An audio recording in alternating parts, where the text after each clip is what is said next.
فضیلت صورت اے ہے شان صورت. اور ایک روایت سنا کے بعد مقامہ حضرت اسید بن حذیر کہو رضی اللہ تعالی یہ بیان کرتے ہیں ایک رات میں اپنے گھر دے اندر سورۃ الکہف دیاں تلاوت کر رہا تے میرے کول میرا بچہ لیٹیا ہے تے نال ہی تھوڑے فاصلے تے گھوڑا بچا ہے تے میں پڑھدیاں قرآن دی سورۃ کہف پڑھنا وا پیا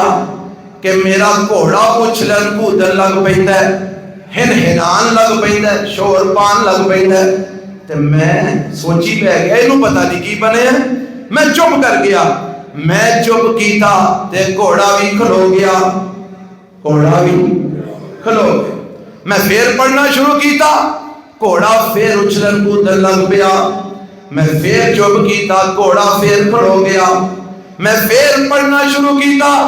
گھوڑا پھر اچھلن کودن لگ پیا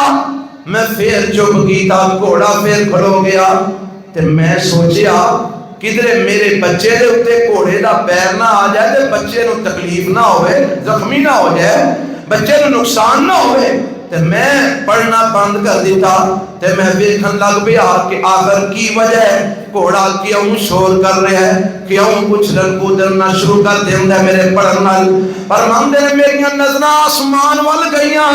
تے میں دیکھیا ایک بدری ہے اور دے اوتے چھوٹے چھوٹے دیوے پہ بندے ہیں تے اے بدری دیویاں والی آسماناں ول بلند ہو رہی ہے تے فرماندے نے میں ویندا رہیا حتیٰ کہ بدری آسماناں دے اندر غائب ہو جاندی ہے. اینی دیر نو اذان دی آواز آ جاندی ہے فجر دا ٹائم ہو جاندا ہے تے میں اللہ دے پیغمبر علیہ الصلوۃ والسلام پیچھے نماز پڑھن واسطے مسجد وچ آ جانا